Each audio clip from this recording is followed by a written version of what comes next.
Hi and welcome back to another video. Today I'll be giving you my honest review of the MTB exams after having been an MTB registered teacher now for 2 years. I'll be sharing with you my experience so far, the pros, the cons, how I've combated those cons and whether I plan on sticking or twisting to another exam board. So first of all, I must share with you some information about MTB as a whole. So MTB started back in 2019, so that's 5 years ago, which is actually quite recent on the grand scheme of things. They offer off-qual regulated qualifications with grades 6 to 8 eligible for UCAS points, equivalent in value to those of the more established exam boards such as Abrsm and Trinity. There's two main exam routes with which you can take, which are the practical grades and the performance grades. Now, the practical grades are split up into 3 different sections. Those sections are recital, technical and musicianship. And then with the performance grade, you basically have to present a recital program of 4 to 5 pieces with a set target duration. MTB do also offer a music theory course and exams, at the moment going up to grade 5, but later on this year they are also releasing grade 6, 7 and 8 music theory too. In terms of the exam steps themselves, the first thing that you'll need to do is, number 1, register as an MTB teacher. Number 2, download the syllabus that you want to teach to. Number 3, record the exam wherever you like. Number 4, submit the exam online. It's as easy as that, so there's 4 different steps. Within 2 weeks, you will get the results, and the award categories are similar to other boards, so distinction, merit, pass, and instead of saying fail, they actually say blue or white. Obviously you wouldn't actually get a certificate for either of those categories. I'm not sure why they do that, but it is what it is. And then you will receive your certificate within in the post within 4 weeks. So I'll start by sharing with you the pros. So pro number 1 is MTB offer instrument specialist examiners. So if I've recorded a piano exam, there will be a professional pianist who will mark that particular exam. If I've if I've recorded a flute exam, there will be a professional flautist which will mark that exam. This is something that not all boards offer. Pro number 2 is flexibility over where and when you choose to take the exam. So if you're like me, you will end up recording in lots of different places. So I teach from home, so I've recorded obviously from here, my music room here. I also visit schools as a peri teacher, so I've recorded exams in school. And on the odd occasion, I've also gone to students' homes where I've actually recorded them there because they felt more confident performing on a piano with which they were more familiar. Because you're able to record exams as soon as the student is ready as well, it means that you don't have to wait around for the spring, the summer, the winter session. And also the other end of the spectrum, it means you're not pushing them into an exam a little bit too soon that they're not ready for, because otherwise you'll know that you're going to have to wait for months. So that's fantastic. Another great thing is because there's no travelling to exam centres, it means parents don't have to take time off work, they don't have to drag their kids out of school, and they don't have to incur any travel costs either. Pro number 3 is lower exam costs. So as of 2024, just for a point of reference, the Abrsm grade 5 exam is 88, whereas the MTB equivalent is 64. The Abrsm grade 8 is 130, whereas the MTB equivalent is 85. So you can see a significant difference in price. Also, MTB have loads of free materials which you can download off their website. So all of the technical and the musicianship elements are completely free. Pro number 4 is free choice repertoire. For me, this was the biggest selling point when considering, do I move to MTB or not in the first place 2 years ago? I've got students now who have chosen to take exams purely on the grounds that they are able to choose their own pieces of music, which they like and which work to their strengths. Pro number 5 is reduced stress, for several reasons really, which I'll go through now. So first of all, the exam is of course conducted with me in an environment with which the student is used to on a piano that they are familiar with. Another reason is that they know that they can re-record the exam if they need to, so that just takes the edge off the nerves. And finally, there's no unprepared elements to the exam. If I think back to, for instance, my Abrsm grade 6 exam when I was a kid, I remember having to do like all of the major scales, all of the minor scales, and all the melodic minor scales, and then in the exam only got asked about 5. So that's an incredible amount of like pressure and learning to have to do to then only be asked for 5. So what I love about the MTB exam is that every element is, you know, exactly what you're going to be asked to perform. Pro number 6 is the exam feedback. I have absolutely loved the MTB exam feedback. I have found it detailed and I found it fair. It's also written in a student-friendly way, which that they can understand. It's really encouraging and it's warm. Right then, so moving into the cons. Con number 1 is, as MTB are new, they do not have the reputation and or prestige of the other more established boards. Now, I'll be completely honest, when I was considering the move, I was sceptical too, but after an extensive amount of research and having now taught with them for 2 years, I have seen the value in what they offer. And it's really important at the end of the day to remember that they are Ofqual regulated just the same as Abrsm or Trinity, with their grades 6 to 8 being eligible for UCAS points equivalent in value to those exam boards too. Just because something new, it does not necessarily mean it's worse, they just need the time to establish themselves. Con number 2, because MTB offer the free choice repertoire, it means that a lot of times students won't actually end up with like a physical tangible book to work from, and they end up having like photocopies of pieces. They'll have the entire downloaded syllabus that's printed off, and they'll just come to lessons and it will all be just higgledy-piggledy, just pages of it that are falling off the stand. Nothing is in order. I often have to spend a good 5 minutes of the lesson like sorting them out so we can even begin. So I felt a way to combat this is to make sure that they are organised. So this is just an example what I've done more recently. So this is my son is currently working towards his MTB grade 5 trumpet. So this is his little folder. So what I've done for him is I have printed off his technical exercises first of all. Then he's got his scales and arpeggios from memory. After that, he's got his reading skills.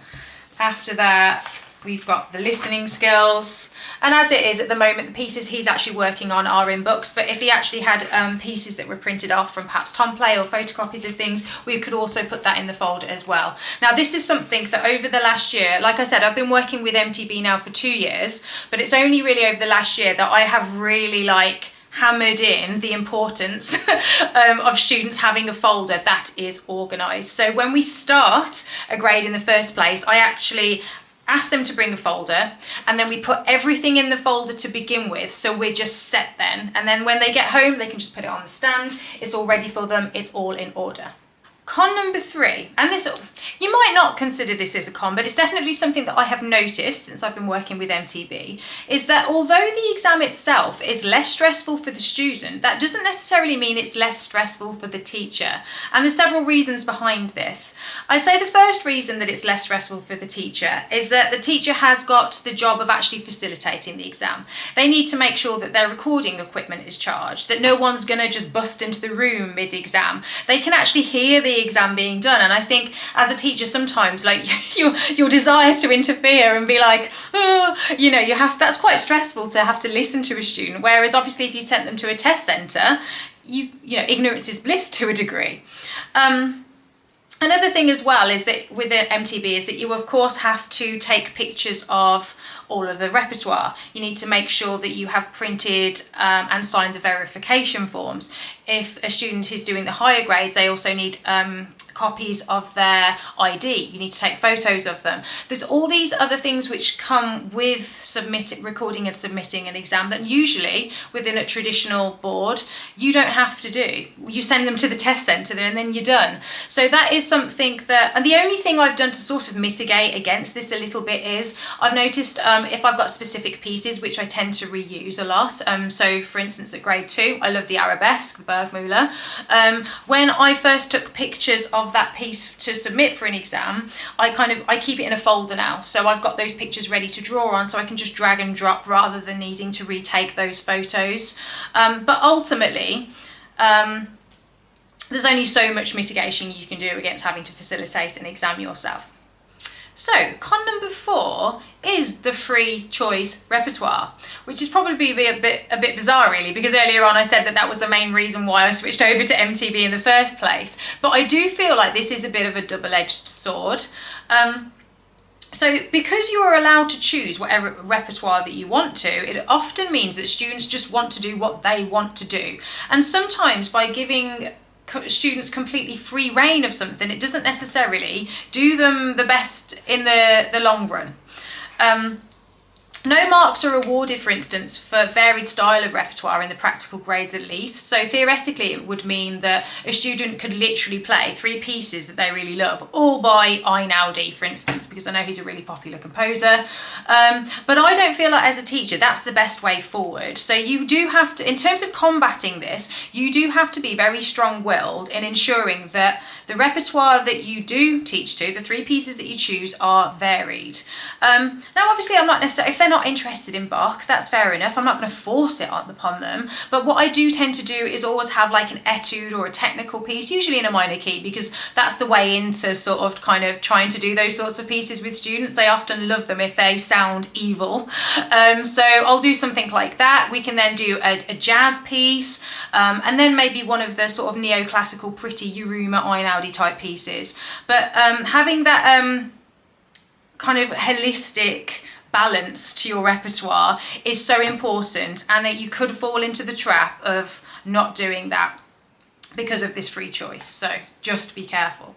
Con number 5 is that because students know that they can re-record an exam as many times as they want to, it does not give them the impetus to really push themselves to be exam ready as they would, for instance, if they knew that they had an exam at a test centre on a set date in front of an examiner that they don't know. They just don't have that same sense of urgency.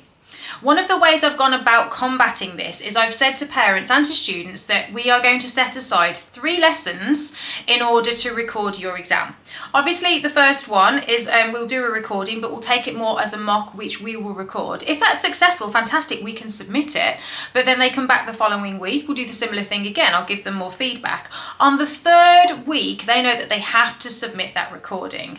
That way we're not wasting unnecessary lesson time, we're not wasting, you know, parents' money. One of the plus points about MTB is that, you know, the exam fees are less, but then if parents are constantly paying for lessons where the kids are coming and we're trying to do record exams, but because the kid doesn't have that sense of urgency because they think, oh, we can just do it whenever I want, it means that actually, are they really saving anything? So that is essentially a con that as a teacher you have to combat yourself. Now, the final con, and I'll be completely honest, I wouldn't really even necessarily call this a con, this is completely personal preference, but it's just that I just do not like the aesthetic of the certificates. So this is, for comparison, the MTB and the Abrsm certificates side by side.